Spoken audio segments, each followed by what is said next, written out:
It's time to look at the weekend newspapers, and to help me make sense of the headlines, I am joined by the opinion editor of News 24, Mr. Yunus Kemp, and ETV's Crystal Orderson, who's also an Africa specialist, and of course a veteran journalist and media practitioner, Mr. Ryland Fisher. Lady and gentlemen, thank you so very much for joining us. Ryland, let me start off with you. The Sunday Times headline this morning says, Bussi's court bid to clip Zondo's wings. What do you make of the story? I just had Justice Krigler on saying, that the story is perhaps a little bit sensational. Is that your view? Yeah, I read the entire story, and if it was just a story that you took without looking at the personalities, you can see that some of the things that she says about the Zondo Commission, you could probably agree with. For instance, that it's taking too long, that it's top-heavy, with all the kind of the SCs that they appointed, that maybe the format of the commission is also problematic in that you've got one judge. It might have been better if they had a panel of judges and so on. And so from that perspective, but of course, if you now put the personalities into the matter, then you kind of, I suppose that's where the sensationalism then potentially comes in. So one of the things that the public protector says is that, I would be able to have done all of this for much cheaper. But this is the same public protector whose several reports have been taken on review already, which is an indication that maybe she hasn't been doing a job. Yeah, okay. And so maybe this is the same thing. If she had to take over the work of the Zondo Commission, you would probably be expecting a little bit more of the same. Now, Crystal, just before we go to the other newspapers, on the Public Protector, I've just received correspondence from the Public Protector in the Free State that wants Parliament to investigate the National Public Protector, and they feel that her work in the Free State has been very shoddy. Do you think that this is an attempt by the Public Protector to, in fact, stymie the process that is happening in Parliament? Karima, I think the Parliament has been very adamant they are going ahead with this process. We see Thandi Modise coming out. She says there's 22 people. She needs a panel of 3. So Parliament is showing their hand. They are going ahead with it. I think on the other hand, for me, I think within the public realm, when I speak to my dad or other people within the community, they just feel so reluctant to believe whatever the Public Protector does. Because if we look at, not to compare to the previous Public Protector, but we know, for instance, she went to Limpopo and Mpumalanga's dealt with cases around mining. And so you often wonder, is the Public Protector doing community investigations that there's so much of? And she's only playing a political game. And so I think once again, that's the perspective that comes across. Yunus, you in agreement? I'm in agreement. I mean, part of the Public Protector's mandate is to investigate any complaint that a member of the public, I mean, the name is, on the tin. And I think she's seen as a political player, and that she is, for lack of a better term, probably caught up, in the overall kind of some would argue that she's weaponized her office against what people think are her opponents. Her office. The Sunday Times story about her looking to narrow, essentially, the Zondo Commission's, investigation, or almost seems or reads like wanting to protect high-profile future people that need to come before it.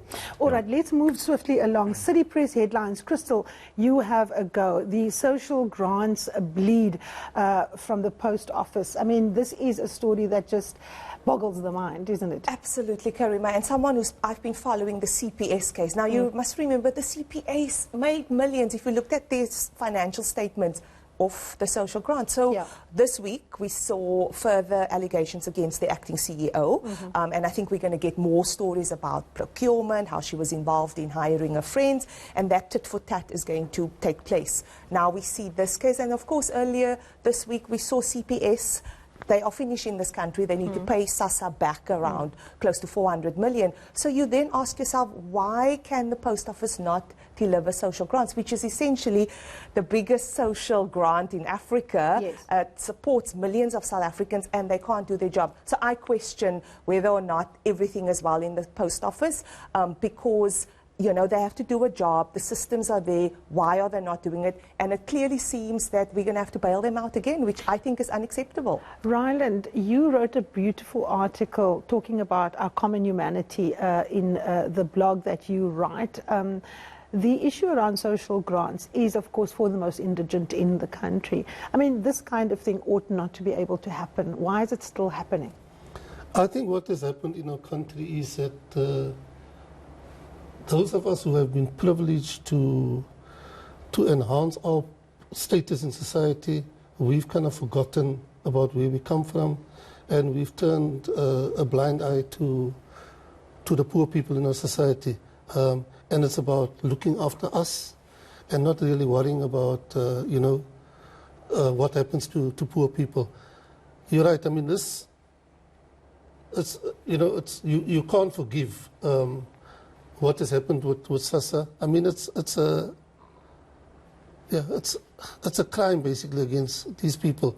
The post office, I think, is ideally placed to take over the entire kind of operation of dispensing of social grants. But why there is so many problems? It's about some people wanting to feed at the expense of the poor. Okay, and let me bring in you, Yunus. You've been looking at the city press. The post office as an institution, in many ways, it's almost a kind of South African brand, if you like. Why do you think is it that they are not able to hold this down? I mean, when we watch the court proceedings between former Minister for Social Development, Batabile Dlamini, and all the, agencies like Black Sash and others, you got the sense that the system to disburse grants was designed specifically for one company. And here you see the post office kind of falling flat on its face. Yeah, I mean, it speaks to the systemic rot, obviously. And, when President Ramaphosa took over, was it 2 years ago, so the new dawn, etc., etc. But... the thugs are still in our midst.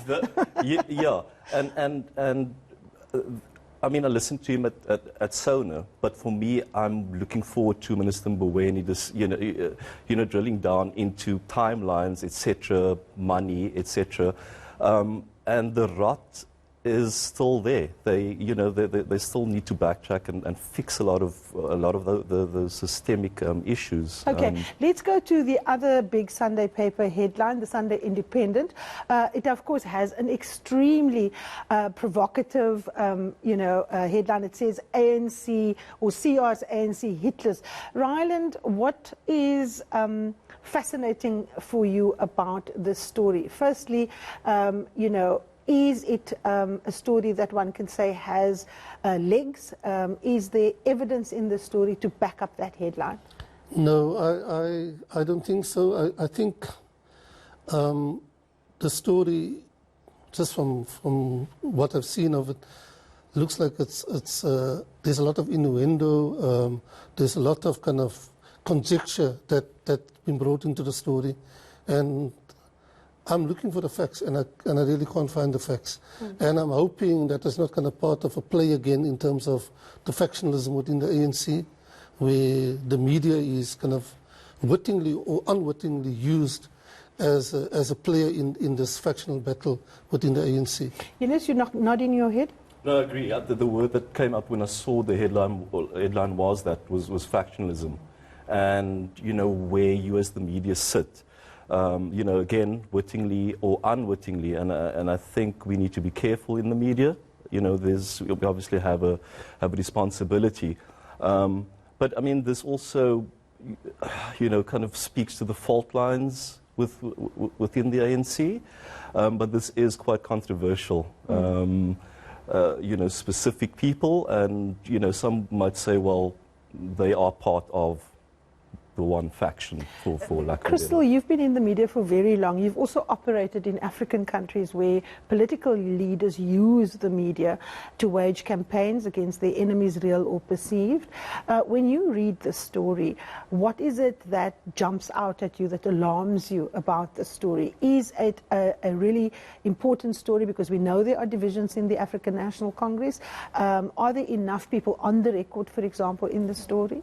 I think, Karima, firstly, isn't it ironic we've got all these newspapers and there's not one Sona story? I mean, the biggest political event this week was just the State of the Nation, not one, front page. So firstly that, and then this is the story that makes the headline. I feel, to the run-up to the National General Council, all sorts of innuendos and stories are going to become a headline. And I do think the responsibility is on the media, Karima, that we need to sift through this. I mean, we went through the Thabo Mbeki, Jacob Zuma, etc. I do think there's some retrospectiveness that needs to come in. Isn't it ironic, the numbers that came out of newspaper subscriptions came out? Newspapers are virtually dead. Absolutely, and it tells you why does the public not have faith in newspapers. Karima, and I really think, the story, of course, it's a headline, all sorts of innuendos, a hit list.